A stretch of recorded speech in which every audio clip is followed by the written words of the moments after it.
The lake was calm that morning, mirror still, reflecting the mist that hovered just above the surface like breath from the earth itself.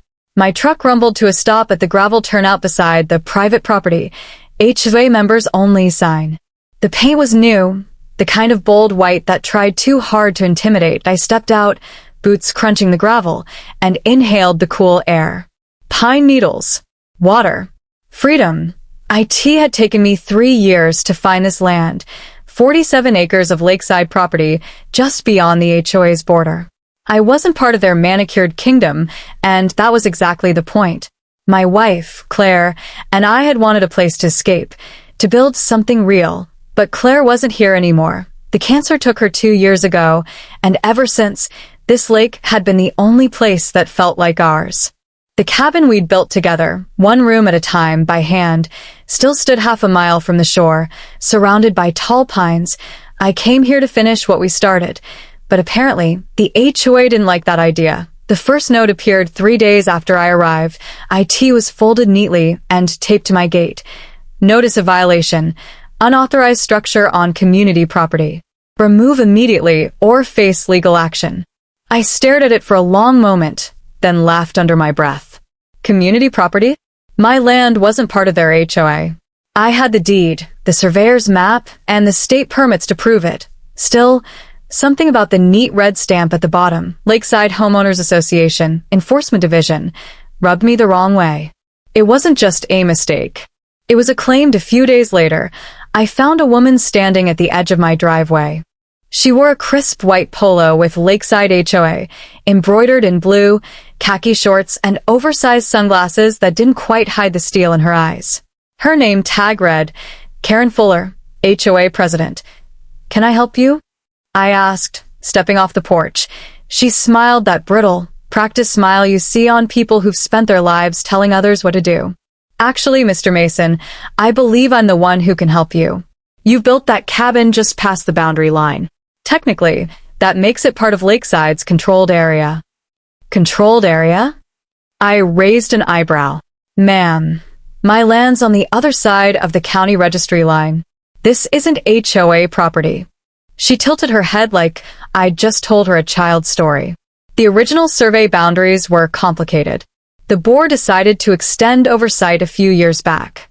It's all in the community plan. I crossed my arms. "That's cute. You can't just decide to extend oversight onto someone else's land." Her smile didn't waver, but the muscles in her jaw did. "We've dealt with stubborn residents before, Mr. Mason. I'm sure we'll resolve this amicably. The HOA prefers cooperation." "I prefer the law," I said evenly. "You can tell your board to stay off my property."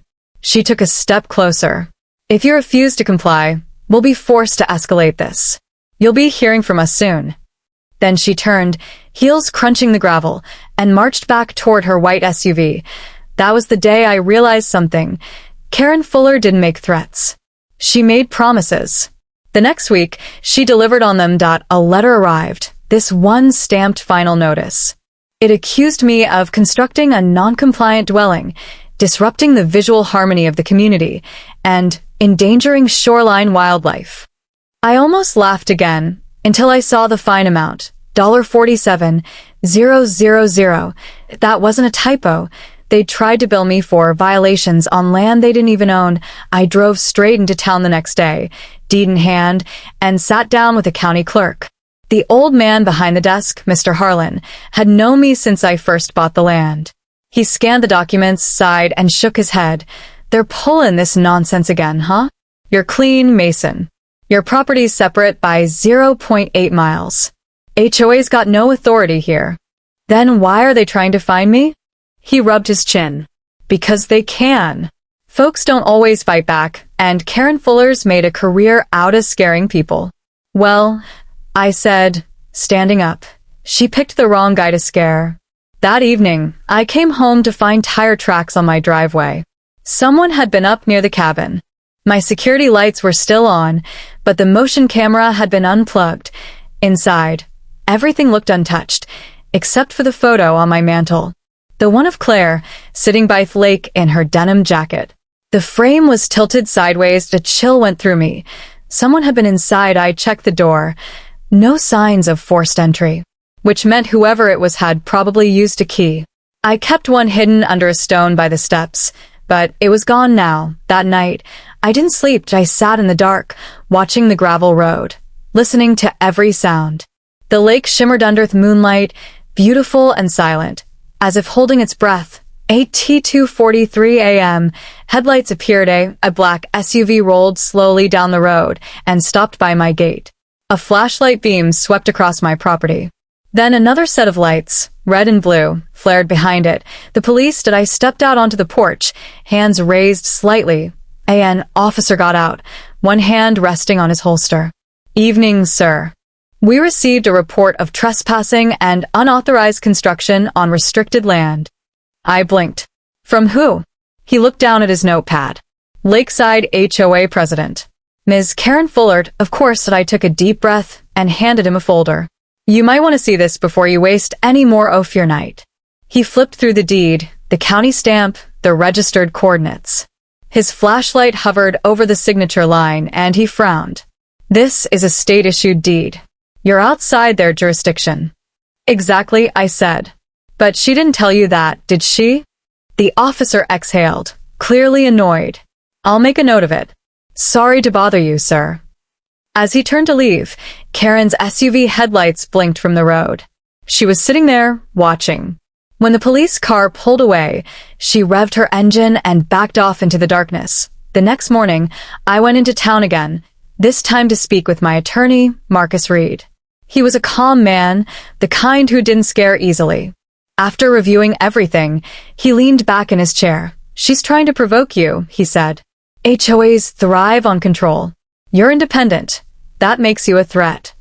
So what do I do?" "Stay patient," he said. "Document everything. If she oversteps again, we'll file for harassment and boundary violation." I nodded, but part of me wasn't built for patience. That night, I installed new security cameras, 8 of them, covering every angle of the property. Then I added motion lights, a gate alarm, and a backup generator in case she tried to cut power.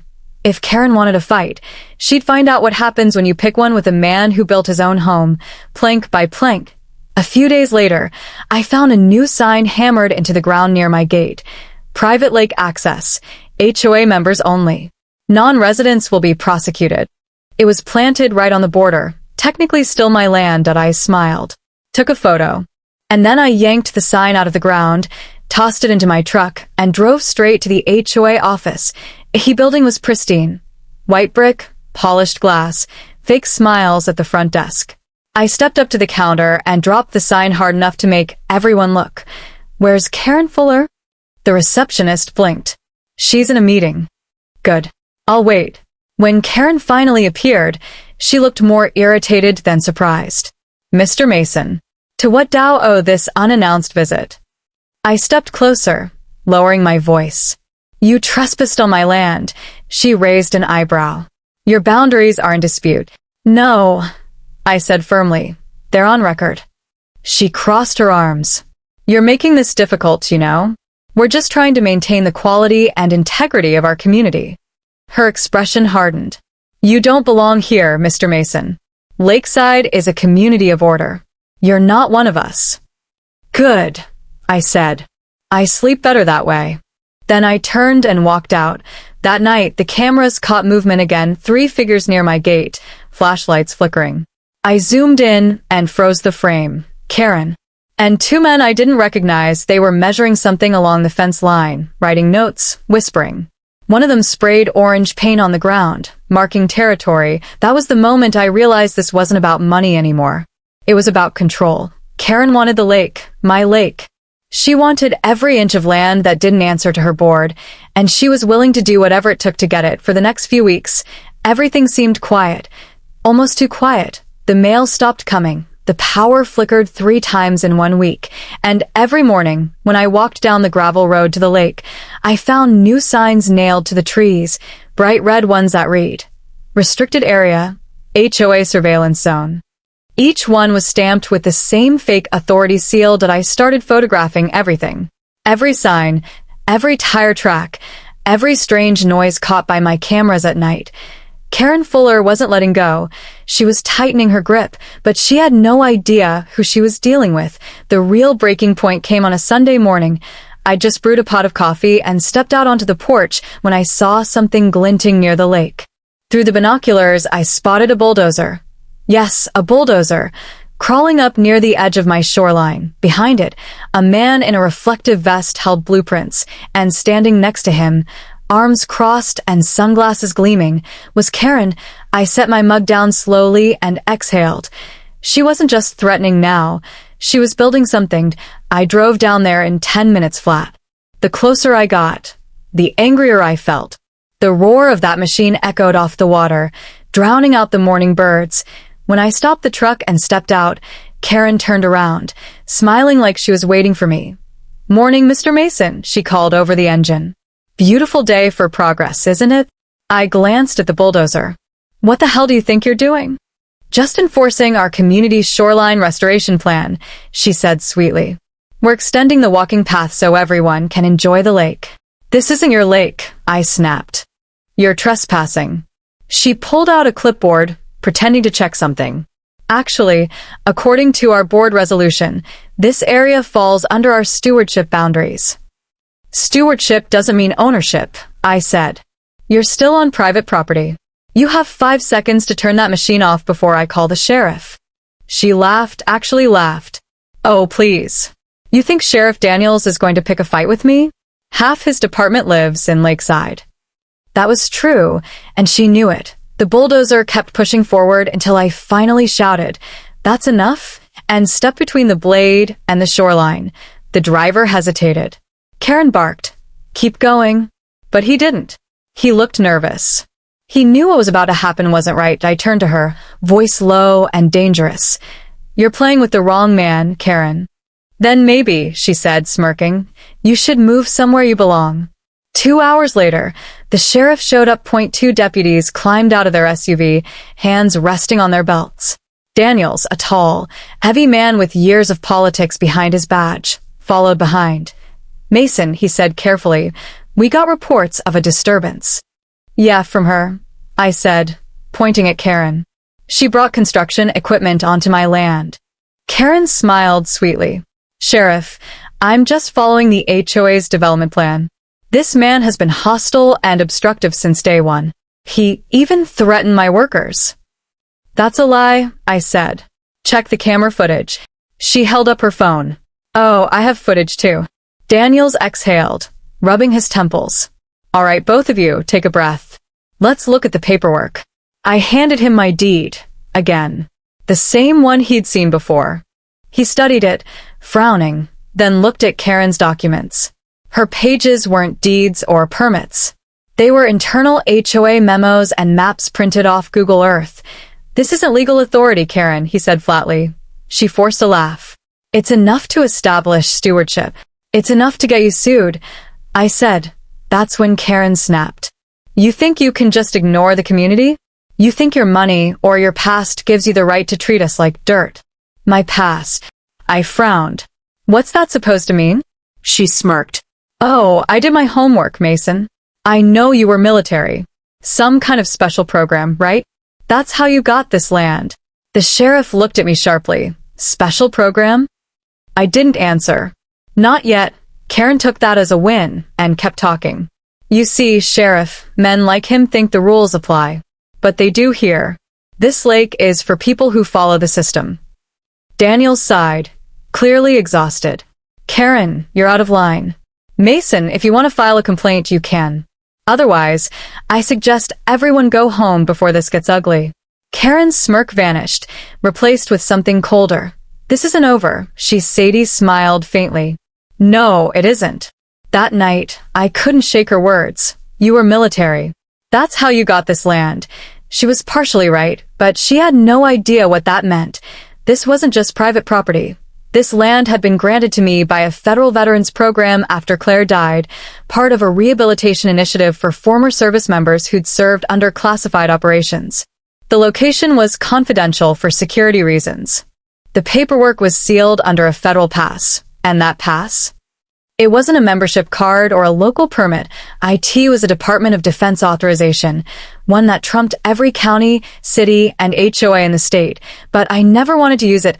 I didn't want to win through power. I wanted peace. Still, peace wasn't an option anymore. A few nights later, things escalated again. I woke up to a loud thunk, like something hitting the side of my cabin. I grabbed the flashlight and opened the door. There, nailed to the front steps, was a wooden stake with a paper stapled to it. Final warning: vacate the premises within 48 hours or face enforcement action. Lakeside HOA Board Enforcement Action. What did that even mean? Before I could think, I heard rustling near the trees. I turned the beam toward the sound and caught 3 silhouettes running into the dark. I chased after them, but they disappeared into the pines.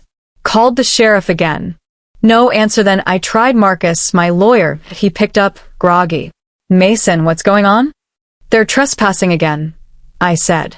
This time, they nailed eviction papers to my door. He sighed. All right, this is enough. Tomorrow morning, I'm filing a harassment suit and requesting an injunction. Good, I said. Because next time, I'm not calling you. I'm calling federal security. He hesitated. You mean your... Yeah, I said. My pass. The next morning, I got an email from an anonymous address. IT had only one line. Leave now. The lake doesn't belong to you. And attached, a photo of my cabin taken from a drone that I sat back in my chair, breathing slowly. Then I looked at the shelf where Claire's photo sat, sunlight touching her smile. You tell me to stay calm, I whispered. But you'd also tell me not to let them win. So I decided it was time to end this. Once and for all, I spent the next 2 days preparing. I gathered every document. The deed, the maps, the security footage, even Karen's fake notices. Then I sent copies to Marcus and backed everything up to a federal database. The last thing I did was call a contact I hadn't spoken to in 5 years, a man named Colonel Davis. He was the one who'd helped secure this land through the Defense Housing Rehabilitation Program. When he answered, his voice was steady as ever. Mason, been a while. Yeah, I said. I've got a situation. After I explained everything, he was quiet for a long time. Then he said, so the HOA wants to claim federal property? Technically, they think it's county land. He laughed, a deep, knowing laugh. You still got your pass? Always. Then it's time you show it. The next morning, I drove to the HOA headquarters again. Not in anger this time, but in full control. Karen was outside, directing landscapers like she was queen of the world. When she saw my truck pull in, she smirked. Back for round 2? I stepped out calmly. You've made a lot of noise, Karen. Harassment. Trespassing. Property damage. Oh, please, she scoffed. You're just looking for attention. No, I said. I'm giving you a warning. She folded her arms. Are you threatening me? Not at all. I reached into my jacket, pulled out a black leather case, and opened it. Inside was a laminated badge, dark blue and gold, with a raised seal of the United States Department of Defense. Beneath it, a line of text read, Authorized Access, Federal Rehabilitation Land, Section 12B. Her smirk vanished. This property, I said quietly, is not under your jurisdiction. It's federal land reserved for veterans under special security provisions. Every inch of it is protected by law. You didn't just harass a homeowner, Karen. You interfered with a federal recovery zone. She blinked, color draining from her face. That can't be real. Call whoever you want, I said. But when you do, they'll tell you exactly how real it is. For the first time, she was speechless. The landscapers had stopped working. Even her assistant froze, holding a clipboard midair. I stepped closer, lowering my voice. You've been trespassing on government property, falsifying enforcement notices, and calling the police under false pretenses. That's obstruction and impersonation of authority. You should probably look those up. She swallowed hard. You can't do this. I already did. Then I closed the case, turned and walked away, her stunned reflection visible in the HOA office glass behind me. That night, the phone rang. IT was Sheriff Daniels. Mason, he said quietly. We've had some developments. Federal reps came down to the office today. They verified your authorization. Karen's in trouble. Big trouble. Seems she's been fabricating jurisdiction maps for years. I figured as much, I said. He hesitated. They're seizing her records. She might be facing charges. I thought you'd want to know. Thanks, Sheriff, I said softly. Just doing what I had to. He paused. You didn't have to handle it that way. I didn't want to, I said. But she left me no choice. That night, for the first time in months, the lake was quiet again. No drones. No signs. No trucks. Just wind, pine, and the sound of water lapping against the shore. I stood by the cabin, looking at the reflection of the stars, and whispered to the empty air, Claire, we did it. The quiet didn't last. For a week, everything felt still. Too still. The air over the lake had a strange heaviness to it, the kind that made you listen harder for what wasn't there. No more signs. No more shouting. No more Karen. But the silence wasn't peace. It was tension waiting to snap. The day after the sheriff's call, Karen disappeared. The federal agents who had come to review the land said she'd packed up and left in the middle of the night. No warning. No goodbyes. Her house sat dark and hollow. Blinds shut tight. A for sale sign crooked on the front lawn. Everyone thought it was over. I wanted to believe that too. I tried to settle back into life. Working in the woodshop, walking the property line at sunset, watching the mist drift off the lake in the early morning light. For a few fleeting days, it almost felt like before. But the truth was, Karen had stirred something deeper than a neighborhood feud. She had drawn attention to a place that wasn't meant to be noticed. IT started with a black SUV. I spotted it on a Thursday afternoon, parked half a mile up the gravel road. Just sitting there. Tinted windows. No plates. I watched it through binoculars for almost an hour. It didn't move. When I finally approached, it was gone. Not a tire track in sight. That night, my cameras caught faint movement near the woods. Two figures, wearing dark coats, walking along the edge of the lake. They weren't locals. The posture was too rigid, the movements too coordinated. I knew military discipline when I saw it. My phone pinged again. I opened the feed and froze. A small boat was drifting in the fog, lights off, two silhouettes standing at the stern. One held a tablet. The other knelt down, shining a flashlight over the water's surface, right above where the lake was deepest. That part of the lake wasn't natural. It had been man-made decades ago, flooded after an old mining operation collapsed beneath it. Most people in town didn't even know about the tunnels that still ran under the bedrock. But I did, because they told me about it when they gave me the property, and if those people by the dock were federal, they weren't supposed to be here. If they weren't federal, that was even worse. By sunrise, I'd already called my contact again. Colonel Davis, I said, keeping my voice low. Someone's sniffing around the lake. There was a long pause on the other end. Mason, listen to me. Do not engage. Who are they? You don't want to know. I already know too much. He sighed. That site wasn't chosen for rehabilitation just because it's quiet. There's more below that lake than fish and rock. You understand? I clenched my jaw. You mean the tunnels? You were never briefed on what was left behind in them, were you? No, he hesitated, then said quietly, Good. Keep it that way. The line went dead that evening as the sun sank low over the trees. A knock came at my door. IT was Sheriff Daniels again, but he wasn't alone. Two men in suits stood behind him, both with sharp eyes and government posture. Mason, Daniels said, clearing his throat. These gentlemen would like a word. The taller one spoke first. Mr. Mason, I'm Agent Larkin, Department of Energy. This is Agent Cole. We're investigating some irregularities with property zoning near the lake. I raised an eyebrow. Department of Energy? That's new. Routine check, he said. Mind if we take a look at the shoreline? Actually, I do, I said. This is restricted federal land. You should already know that. The men exchanged glances. Larkin's smile didn't reach his eyes. We're aware of your authorization. But there have been reports of chemical leakage from the old mine shafts. Possible contamination. I crossed my arms. Contamination doesn't explain why someone was here at 2 a.m. with a drone and a tablet. That made him pause, then he said, "Mr. Mason, if you see anyone near the water again, do not approach. Just call us directly." He handed me a card. No phone number. Just a name, a seal, and a barcode. When they left, Daniels lingered. "You're in deeper than you think, Mason," he said quietly. Karen stirred something she didn't understand. "She's gone," I said. "It's over." He shook his head. "You sure about that?" 2 nights later, I got my answer. It was nearly midnight when the sound of tires crunching on gravel jolted me awake. I grabbed my flashlight and looked out the window.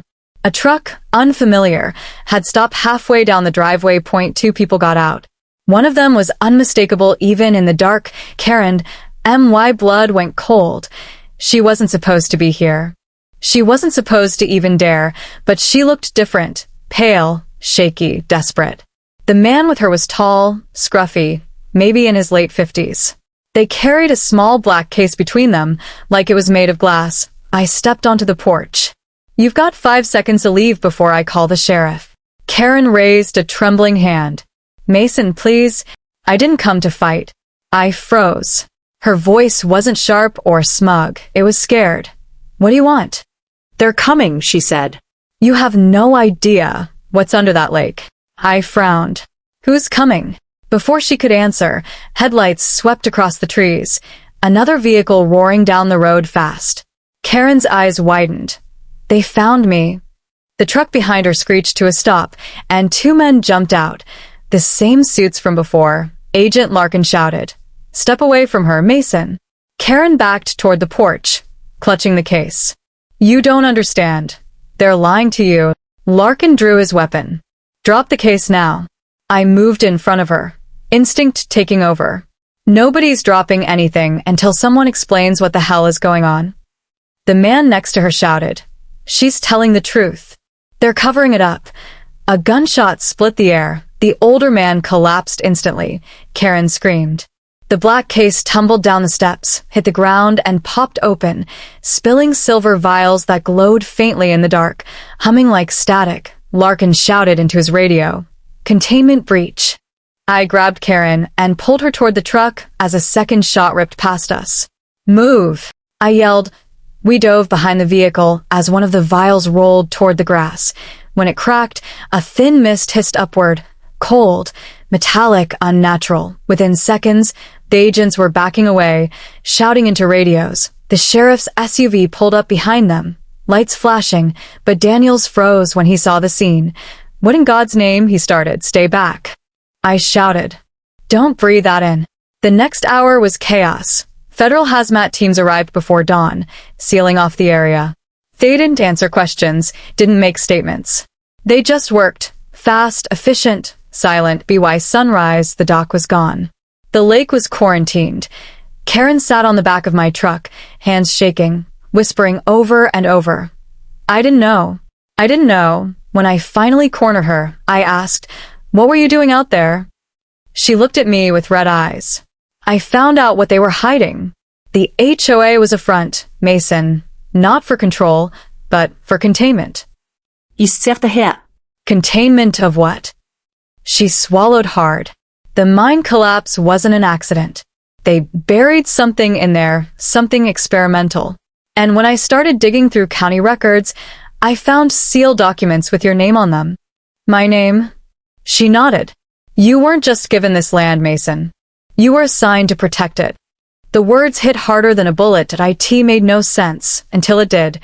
The flashbacks came like floodwater. The signing of the contract, the vague reassurances from Davis, the unexplained blackouts during my debrief. I told myself the cabin was for peace, for healing. But maybe it was more like a post, a watchtower in disguise. What's in that lake? I asked quietly. Karen looked away. Whatever it is, they don't want anyone to find it.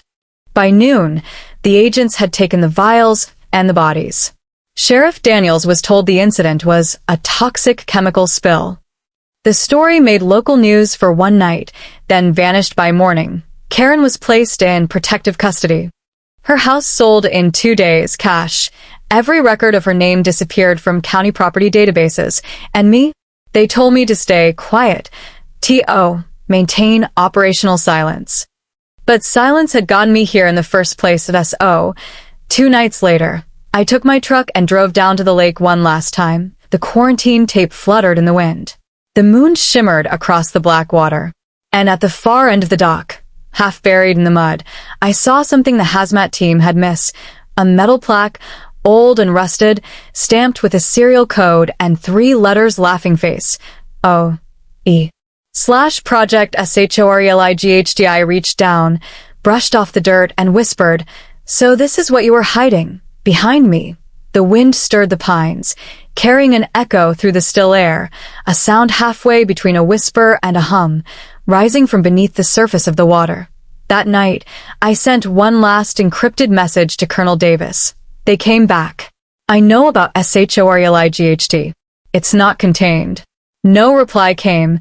But an hour later, my cameras caught something again, a light, deep under the lake, moving. The surface of Pine Lake was too calm, too perfect, like it was hiding something that could swallow the world whole. 3 weeks had passed since the night of the spill.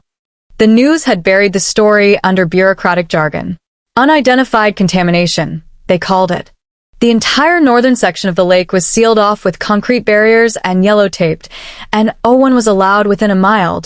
No one, except me, because I still had the badge, the same one that silenced the sheriff, stopped the agents, and made the Department of Energy stand down. The badge Davis had given me years ago. Black pass clearance level. And yet, I had no memory of earning it. The lake's reflection rippled in the early dawn light as I steered my small boat toward the center. Fog rolled low and heavy, the air dense with that faint metallic scent I'd started to recognize, the one from the vials. Underneath me, something pulsed. It wasn't imagination. The sonar screen blinked with movement, rhythmic, deliberate, like a heartbeat buried beneath the water. I glanced at my tablet. Unregistered structure detected. It wasn't just a mine shaft. There was a pattern, steel reinforcement, corridors, and a dome-shaped chamber at the very bottom. A man-made structure sealed under decades of water and mud. And someone had built it for a reason. When I docked back at shore, a car was already waiting, black, engine running. Karen stepped out. She wasn't in custody anymore. She looked worn, tired, but her voice was steady. "They're watching the lake again," she said. "They think it's leaking." I folded my arms. "You said they buried something there. What was it?" She took a shaky breath. "It was called Project Shorelight. They said it was an energy experiment, a way to create clean power from deep earth resonance. They built a reactor inside the old mine shaft, miles underground. But something went wrong. And they flooded it." She nodded. "They said it was a containment measure. But that energy, it's still alive. It reacts to electromagnetic fields, radio waves, even brain activity. It's conscious, Mason. Conscious." Karen met my eyes. "That's why they needed someone like you. Not to guard it, to communicate with it."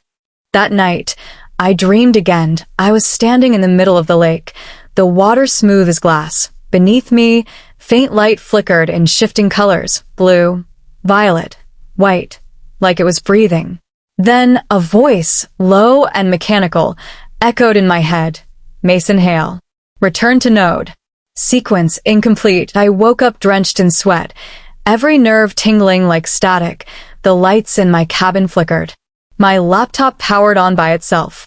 Lines of code scrolled across the screen, encrypted data with a repeating phrase, "Shorelight, primary link reactivated." The connection wasn't random.